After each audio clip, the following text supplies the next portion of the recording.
Understood. There's another one I did that was a flop when it came out, and it's been a massive triumph ever since. A huge cult film. So many other films have copied it since. Copied not just its plot, but its style, and none of them have quite made it. So they made this model of me, this extraordinary latex model of me, which is every broken vein, every hair, mole, eye colour and stuff. My whole naked body hung up by hooks, gutted from neck to navel with all my organs pulled out. The shot, when I was dead, started inside my stomach, I think, and pulled out and pulled back, and you saw the body and the stuff. And I think it was so disgusting, audiences were either throwing up or swallowing their sick down, that instead the shot starts wide. So I know that there was that shot gone. We also reshot the ending twice, rewrote the ending after the read-through, it didn't quite work, and then shot it, and then the ending didn't quite work and reshot it again. And then we went back and corrected my Latin, which we got wrong, and I think reshot the bit with the Latin, and it turns out we got the Latin wrong the second time and it'd been right the first time, I think. General, if you consider your target, her composition, her dimensions, her sheer velocity, you could fire every nuke you've got at her and she'd just smile at you and keep on coming. What felt on another scale was the food. I'd never seen so much food in all my life. The biggest breakfast, every kind of breakfast you could imagine and you couldn't imagine there. And then there was, I remember Thai food and Chinese food about noon at the side of the set, and I took a plate and I said, "Can I have seconds?" They went, "You can have as much as you like." And just when I put just shoveled my fifth plate in, they went, "Right, that's lunch." And I went, and there was, joints of meat and pasta bars and everything. So that was what indicated to me the scale of the film. And then there was the fact that we had the entire Pentagon as our backdrop. Michael Bay is the loudest, most shouty director I've ever come across. It was a big macho film, it's a big set. He did have a microphone, but he makes those films. They're the big, loud, shouty films. This town has given aid to Benjamin Martin and his rebels. I wish to know his whereabouts. So, anyone who comes forward may be forgiven their treason. It's on, I think, every July the 4th in America, and many people come up to me and they say, "Oh, my fifth grade history teacher showed me that movie, we loved it." And I go, "And then he told you what really happened, right?" And they go, "What do you mean?" So a lot of people think it's a documentary, which it really isn't.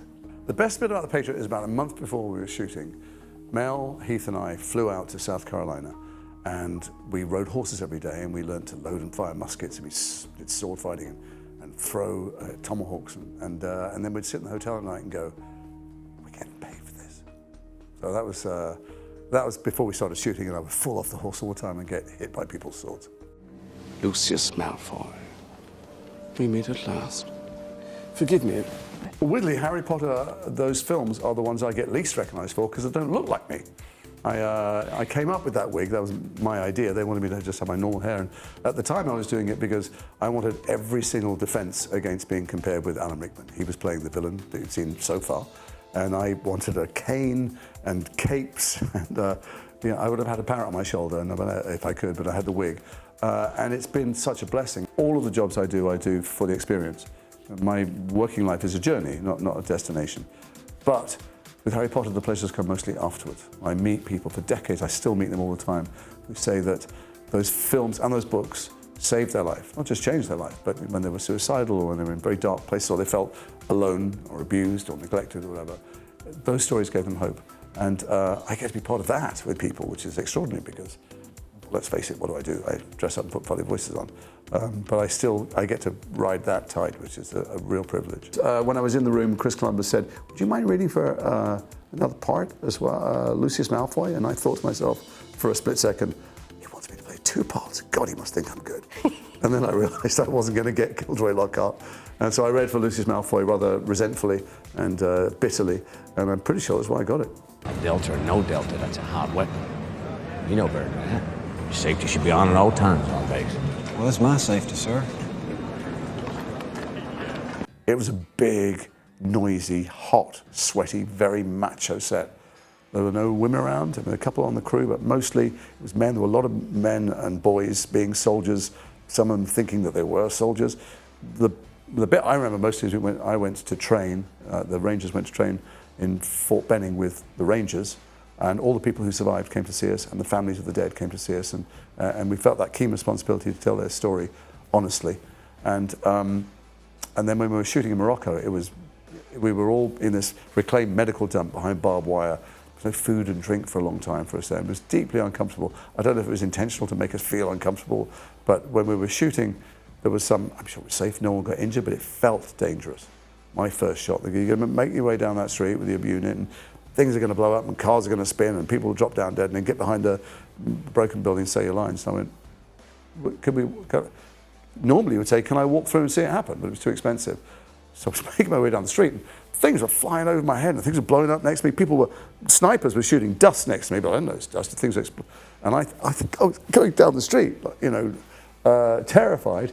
And then when I got to the end and did my dialogue, because I'd rehearsed a couple of times, afterwards, one of the real rangers who was watching went, "You didn't have a magazine. When you fell over, the magazine dropped out of your thing, so there's nothing to find out. I think you were saying bang when you pulled the trigger." And I went, "Was I?" She said, "Yeah, I think you were going bang, bang." You know, I went to Ridley and I went, "Ridley, mate, I don't know, it was a bit panicked, but right at the end, I think I was going bang, bang when I pulled the trigger, because, you know, because I didn't have a magazine." What I'm about to tell you, Corporal, cannot leave this room. Under no circumstances can you allow your co-talker to fall into enemy hands. I needed my 01 visa to work in America renewed, and so I have one scene in Windtalkers, and I was gone by 11:30 in the morning, I think. Didn't even get my free lunch.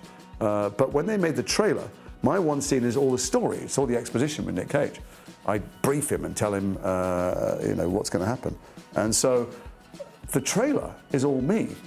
And my friends phone me up going, "You said you were, you always do this." I go, "No, I'm really not in the thing at all, or barely." But it was great being with John Woo for an hour. I'm not sure he knew my name. Why are we running away from a skateboard? I think it's probably a bomb. I thought you said bomb. Jackie is the only superstar I've ever worked with who was more of a hero to me after I worked with him before. He was just remarkable and hilarious and humble, and there seemed to be 5 of him because he was always doing many, many things. I thanked Penn for cutting off my hand and for giving me this fine hook for disemboweling and ripping throats. It's an odd thing, Peter Pan movie, because it's been a huge success since it was made, but when it came out, it was a catastrophic flop because people thought, well, I've seen that before. Actually, no one's ever made a film of Peter Pan before. J.M. Barrett's Peter Pan is about a little girl who's told, "You're not a little girl, you're a woman now. It's time to grow up. You've got to," and those days that meant have a family, have sex, you know, and leave your brother's bedroom, stop playing pirates. So that night she dreams and creates a world where there's a little boy with baby teeth. He'll always play with her. But there's also a man who's strangely attractive, but repulsive as well. She's not ready to be attracted to men, and he looks like the only man she knows, which is her father.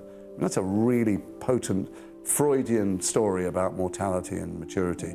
And no one ever made that. They get obsessed with the boy for some reason. He's a figment of her imagination.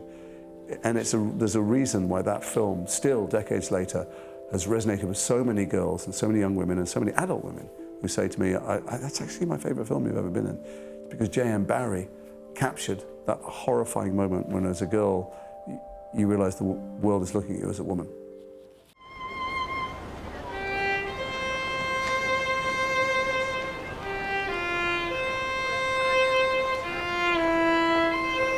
It's had the most profound effect on people around the world. Tens of millions of people watched it and loved it. And people did the movements outside the headquarters. I did it at Louvre, they did it outside Trump Tower and stuff. And I still, inside the industry and with journalists, it's the thing they want to talk about most always. It's the most human script I've ever had, and one of the most interesting and moving jobs I've ever had. And I wasn't cast, I was a replacement. And so they phoned me late at night. They knew me from a short segment I'd done in a film called 9 Lives years before. And they said, "Do you like this thing? And if you like it, will you get on a plane immediately? You're shooting tomorrow in Grand Central Station." And I'd never read anything like it. And I arrived, and I first met Britt in character at Grand Central Station. And I mean, you knew doing it there was something special about it, but when you meet people around the world, it's the thing, you know, other things they talk about as if they enjoyed this pretense, they enjoyed the play element, you know, the let's dress up. And the OA is real, or feels real to an awful lot of people. And they're desperate to see it finished. So am I. Apparently the 133 jumps we made filled in the gaps. Extraordinarily fortunate coincidence. I grew up in a household where all we did was watch telly. That was all we ever did. We would eat, often in front of the television, and we would cram into a little room and we would watch television, and we would argue about what we would watch. Everyone would argue. Long time before the remote control, so whoever would get to the television, my brothers and I would fight over the button that changed the channel, but we never argued over Star Trek. The whole family would watch Star Trek, and the thought that I would ever have been, and the feeling when I was standing commanding my own starship, and hitting the warp drive or transporting places or any of that, sitting in the chair, torpedoes coming in, doing that thing of rocking to left and right, which, by the way, we still do like they did in the 60s. There's no clever way to do it. It was incredible. I had a fight coming up with Michelle Yeoh, a big fight. She's Michelle Yeoh. She moves like liquid. She's such a beautiful person and a beautiful mover. And I'm a tennis nut, and I played 3 5-set games of tennis 2 days beforehand. I woke up, my knees were the size of pumpkins. And the stunt guy said, "You can't do the fight. I'm putting a double in." And I went, "You can amputate my legs. I'm doing this fight." And I won't even tell you the things I had to do to make myself mobile. I won't take that as a compliment. Yeah, don't. Right, what's a war hero got to do? Get some lubrication around here. I just remember reading it thinking they've made a terrible mistake. I mean, I've never done comedy publicly. I make stupid jokes privately, and I don't know Armando. He obviously meant to offer it to Jason Statham or someone who's got the name wrong. And it came in the note, and it said, "If you've got any questions, just phone me up and ask." And I phoned up and, "Would you like to do it?" Phoned up, I said, "Yes, definitely, I'm in. Do you mind if I do it in a Yorkshire accent?" And he went, "Well, do you think it's funny?" I said, "Well, I don't know. I read it. I heard Yorkshire in my head." He went, "Sure." And I don't know what I'd have done if he said no. I think that the entrance, first of all, the other characters have been on screen for an hour, so it's time for a bit of new blood. But they're all scared. Everybody's scared of each other. He's the only bloke who's not scared, isn't it? So he arrives bullishly. And it was a stroke of genius on Armando's part to make it slow-mo, so all those medals jangled. Remember what it was like before we were rent asunder. So I love voice work. I've done lots of animated movies and loads of video games as well. And I like it because you don't get cast for what you look like. You get cast for anything, like playing the Emperor in The Dark Crystal. The only thing about that is they'd shot on these fantastic sets with the world's greatest puppeteers for a year. And they'd done the voices, and they'd moved the puppets according to it. So none of us were free to give our own performances. We gave the performance, we were mimicking the puppeteers. And unfortunately, the puppeteer did a lot of screaming as the Emperor. So there wasn't one session I did where I didn't lose my voice. Bipolar disorder, depression, mania, ADHD, possible schizoaffective disorder. None of that is psychopathy. You don't know what you're talking about. This is a film, such a beautiful film, about the power of forgiveness, how necessary it is, and how carrying hate only poisons you. Doesn't in any way affect the things you think you'd like to affect. And it's not disguised, but it's delivered through this extraordinary concoction of people in a I don't know, it was the most intense filming experience I've ever had, and I felt it when I've seen it in an audience. It's for many people, the most intense experience they've ever had, but it's uplifting. So I think a lot of people were worried, cautious about approaching it because they thought it was going to be depressing. But actually, there's something incredibly spiritual about how these people are, it's not a simplistic ending, but the power of forgiveness is writ large in them, and I've never seen it without an audience being in floods of tears at the end.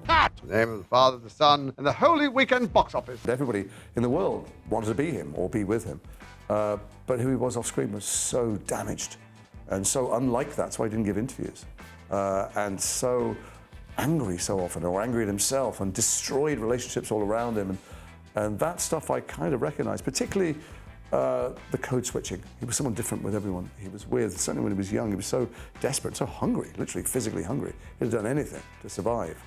And he created this character to survive, and it worked. He wanted love, so he created this character that the world loved, and he created him so well that the whole world loved him for decades. I got a recording, an illicit recording, the one interview he gave that wasn't meant to be recorded, and someone's held on to for 40 years. Never played to anyone, because out of respect to him, he played it to me. And I heard the man, not the icon. And you do all the outside stuff, there's the voice and there's the walk and the tan and the face and all the clothes. But actually, having done all that stuff, you've got to throw it away. I'm in the scenes with this brilliant actress, Laura Aikman. She's playing Diane Cannon, and we're not trying to recreate something from 1960. We're doing something in 2022 in a factory in Liverpool next to an open sewage farm. And so for all the work and background stuff you do, when audiences are watching, they just want something real to be happening in front of them, something spontaneous.